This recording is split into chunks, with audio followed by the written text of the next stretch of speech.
Ce jour dédié pour la Refoua Shema, la guérison complète et rapide de Isabelle Bat France, Bezrat Hashem. Alors je vais raconter quelques petits chidushim, des petites explications sympathiques sur le paracha qu'on a lu ce Shabbat, parachat Chaye Sarah. On voit qu'Abraham va acheter le caveau de Marpella à Ephron. En fait, il réunit tous les Chittim, d'accord, tous les Hittéens de la région, qui sont les habitants du pays, et il leur dit, j'aimerais bien acheter un tombeau chez vous. Il dit, aucun problème, aucun des citoyens hittéens refusera de donner son tombeau. Alors dans ce cas-là, appelez-moi Ephron Achiti, qui me donne le caveau de Marpella, c'est donc une grotte qu'il y a dans son champ, pour que j'y enterre ma femme Sarah. C'était une grotte extraordinaire. Il y avait là-bas 4 couples. Il y avait, à l'époque, il n'y avait que Adam et Chava, mais après on était enterrés là-bas Abraham et Sarah, Yitzhak et Rivka, et Yaakov et Léa. Et la tête de Esav aussi, elle est là-bas, dans les bras de Yaakov. D'accord ? C'est un endroit extraordinaire. Aucun des chrétiens le sait. Pour Ephron, c'était une grotte sombre, sans aucune utilité. Donc il dit, je te la donne cadeau. Et Abraham insiste pour acheter avec de l'argent. Dès que Ephron entend le mot argent, il devient fou. Et il dit, ok, bon, entre nous, qu'est-ce que c'est ? C'est 400 pièces d'argent, ce qui est une somme énorme. Et en fait, Ephron, à ce moment, il a perdu énormément. Pourquoi ? Parce que Ephron, si on voit son nom dans la paracha, il est écrit toujours avec un vav. Ain, Pe, Resh, Vav, Nun. Ephron. Et le moment qu'il reçoit l'argent de Abraham pour le caveau de Marpella, on enlève le vav, il devient plus que Ephron sans vav. Valeur numérique de Ephron sans vav, 400. Et on sait que 400, c'est la source des forces du mal. Ephron était la source des forces du mal. Ephron sont les lettres Oref. Oref, c'est la nuque. On sait que tout ce qui est devant, c'est la sainteté. Tout ce qui est derrière, c'est l'impureté. C'est que les excréments graves, d'accord, l'urine elle passe par devant parce que c'est pas trop grave l'impureté de l'urine, mais c'est des excréments extrêmement graves. On n'a même pas le droit de penser une chose de Torah face à un excrément, même s'il a 1000 mètres, et on le voit dans le même domaine, d'accord, on n'a pas le droit même de penser des paroles, pas dire, même penser des paroles de Torah, c'est interdit de la Torah. Machane Kadosh, où ton campement sera saint.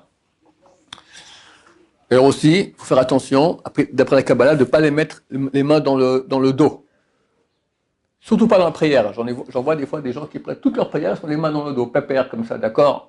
Alors non seulement c'est pas kavod pour Hachem, tu t'adresses au roi des rois qui t'a créé, tu es comme ça, pépère. En plus, d'après la Kabbalah, c'est faux, parce que tu amènes un flux de ce qui est derrière, ou tu amènes un flux à ce qui est derrière. Un flux de sainteté, donc c'est pas bien.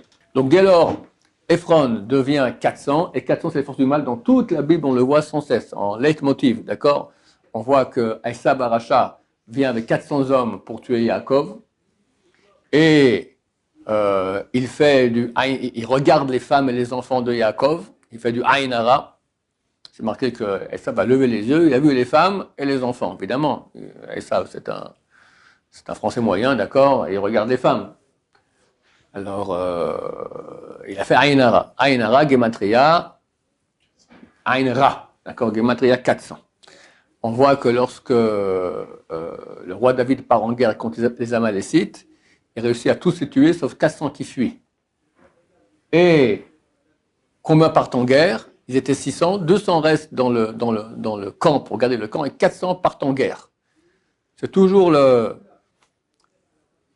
l'antithèse des 400, du mal, il y a 400 en bien. Parce qu'Abraham a donné 400 cycles, shekel, pour faire sortir le caveau de Marpella des forces du mal. À la base, Abraham Avinu voulait donner 1000 shekels à Ephron. C'est quoi ces 1000 shekels ? Les 1000 shekels qu'il a reçus de Avimelech. Avimelech, il a pris, pendant une nuit entière, il a pris Sarah, croyant que c'était la sœur d'Abraham. Dieu vient et lui dit, tu vas crever parce que tu as pris une femme qui est mariée. Alors il la rend, et en temps pour montrer que c'est pas après qu'il a profité d'elle qu'il la rend, mais qu'il a été obligé malgré lui, il donne un cadeau à son mari de 1000 shekels. Abraham ne voulait pas profiter de l'argent qui n'était pas le sien, donc lui projetait de donner tout cet argent-là à Ephron pour le caveau du Marpella. D'ailleurs, ces 1000 shekels provenaient de Sarah, c'est grâce à Sarah qu'il les a reçus, donc ça revient à Sarah pour qu'elle ait un caveau comme il faut bien. Du moment où Ephron a dit non, 400 ça suffit, enfin je veux que 400, alors Abraham a dit ok tiens, prends 400. Combien il a perdu ? 600. Ça c'est le Vav qui s'enlève de Ephron. Et Vav, comme on l'a vu dans un cours précédent, c'est Vav Achibour, c'est le Vav de la liaison. Comme j'expliquais dans un cours dernièrement, que c'est la seule lettre, quand on la prononce, alors on va lier les lèvres ensemble sans les coller. Pas m, pas un, v. V, d'accord, c'est lié ensemble. C'est le Vav, en hébreu, le Vav, il Chibour, il Mechaber, il lie ensemble. Je dis toi et moi. Le et, c'est pour lier toi et moi, d'accord? Et l'endroit du Kaoul Marpala, c'est lequel? Chevron. Vav Achibour, Chevron. Ça vient du mot aussi lié. Pourquoi? Parce que du caveau de Marpella, on se lie avec Hachem. Pourquoi 400? Maintenant, pour que ça marque Kiryat Arba. Kiryat Arba, le quartier des quatre, parce que là-bas on se lie avec les 4 camps de la Shrina. Je ne sais pas ce que c'est un truc kabbalistique, mais c'est un endroit unique au monde où on peut, les trabères, on peut se lier avec Hachem et avec la Shrina. Et Ephron a perdu cela en disant qu'il voulait 400 shekels. Il n'a pas pu se lier. Parce que s'il avait dit à Abraham, bon, tu ne veux pas me donner gratuit, alors je te le vends, mais je te le vends, allez, 10 shekels. Qu'est-ce qu'il aurait gagné? Ben, une sympathie avec Abraham, il serait copain avec Abraham. Est-ce quelque chose de plus grand que d'être copain avec le roi? L'homme le plus grand du monde de l'histoire. D'accord? C'est extraordinaire. Par le fait qu'il ait demandé une grande somme d'argent, il s'est coupé de cela. Il s'est coupé de tout mérite de se rapprocher de la sainteté. Oui. Il ne savait pas. Il ne savait pas. Ok, autre ridouche concernant la paracha. Le serviteur d'Abraham s'appelle Eliezer. C'est un homme extraordinaire. C'est marqué qu'il avait la même tête qu'Abraham. C'est marqué Zekan Beto, Zekan, le vieux de sa maison. Zekan, les sages d'Israël ont dit, c'est les initiales de Ziv Ikunin. Il a le même, Ziv Ikunin, c'est la même face qu'Abraham Avinu. Il ressemblait à Abraham Avinu. À Moshe Bechol Asherlo. C'est lui qui gouvernait tout ce qu'avait Abraham. Abraham l'a laissé tout, c'est toi qui gouvernes tout. Les sages d'Israël ont dit, il gouvernait son corps, ses pulsions, son etc. comme Abraham. Tzadik. Quand quelqu'un est tzadik à l'intérieur, il commence à maîtriser ses pulsions mauvaises, ben ça commence à apparaître à l'extérieur. C'est marqué, Chochmat Adam Ta'ir Panav, la sagesse de quelqu'un illumine sa face. Il y a des gens, tu les vois, pas besoin de chercher, tu vois sa face, tu le vois, tu te sens tzadik, il n'y a aucun problème. Il y a des gens qui illuminent, d'accord? Comme ça a été Eliezer. Et son rêve de toute sa vie, c'était quoi? Marier sa fille. Avec Abraham, si Abraham, il n'a pas d'enfant. Il n'a que Yitzhak, il n'y a pas de fille. Avec qui il va marier tous les restes autour, ce sont des gens tordus. Il va seulement marier à ma fille.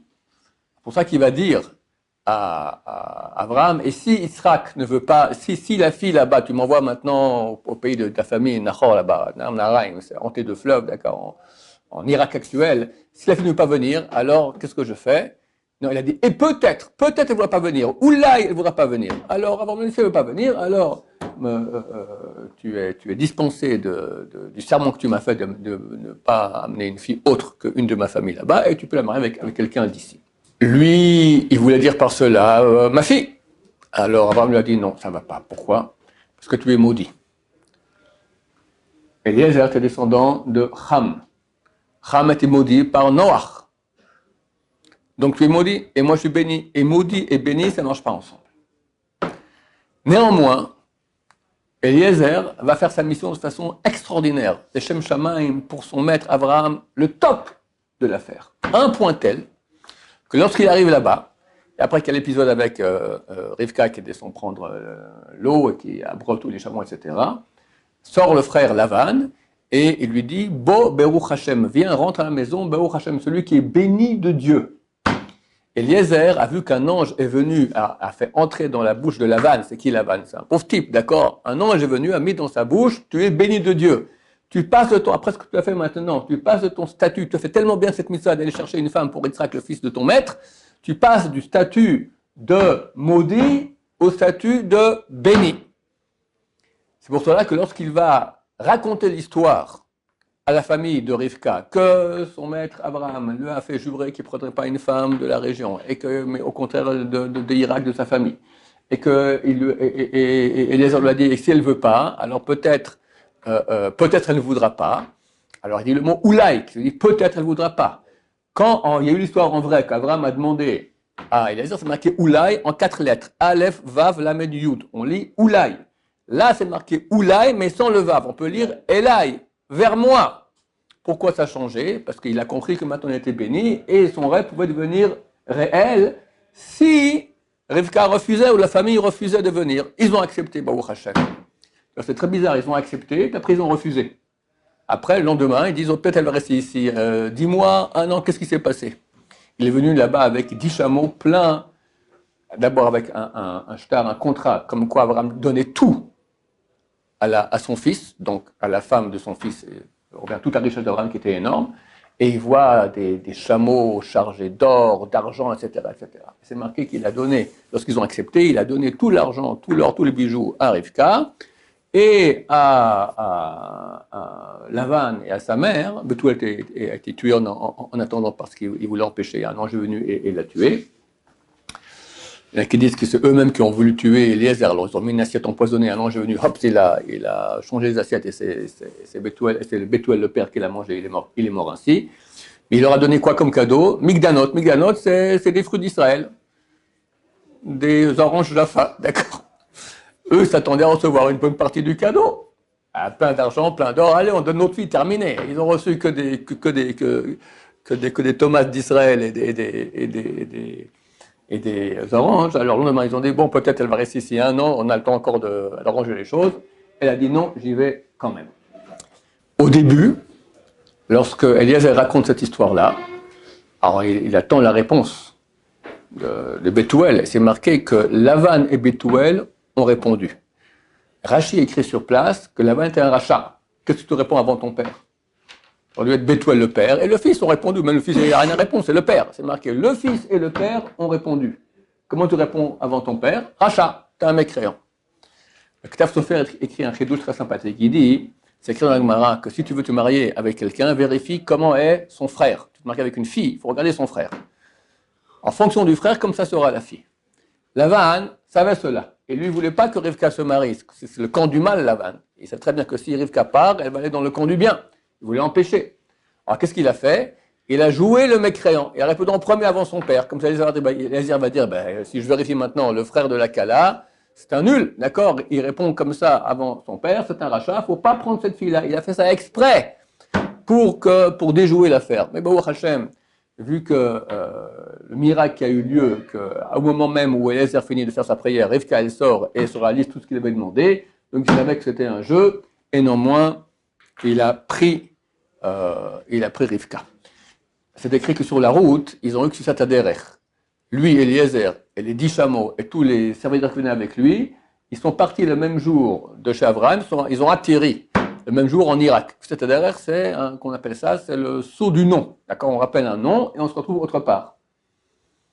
C'est pas des bêtises, c'est des choses, même dans la halakha, on en parle, dans le chapitre 404 du Shulchan Aruch, c'est marqué est-ce qu'on a le droit de faire le saut du nom pendant Shabbat?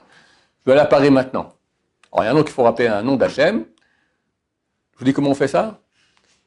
Non.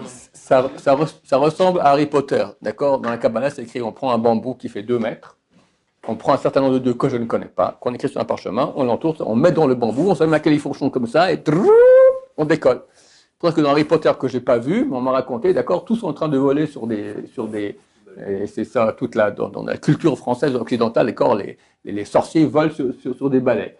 C'est pas, ils ont une grande barbe comme un rabbin. Ce sont des rabbins, c'est pas des balais, ce sont des bambous de 2 mètres. Effectivement, on vole comme ça pour aller d'un endroit à l'autre. C'est ce qui s'est passé avec Eliezer et les chameaux. Les chameaux aussi, ils ont fait Harry Potter comme ça et sont arrivés en Irak chez Lavan. Pourquoi? Khatam Sofer, il dit quelque chose de très intéressant. Il dit comme ça. Ce jour-là, il a eu 3 ans. Maintenant, Rivka avait la statue de non-juif. Il n'y avait pas encore le peuple juif, mais celui qui se marie avec la famille d'Abraham, quelque part, c'est comme s'il se convertit. Maintenant, Abraham et Yitzhak, vu qu'il était Olat Mima, il était comme un sacrifice qui devait être sacrifié à Hachem, il a une sainteté spéciale, comme un Kohen.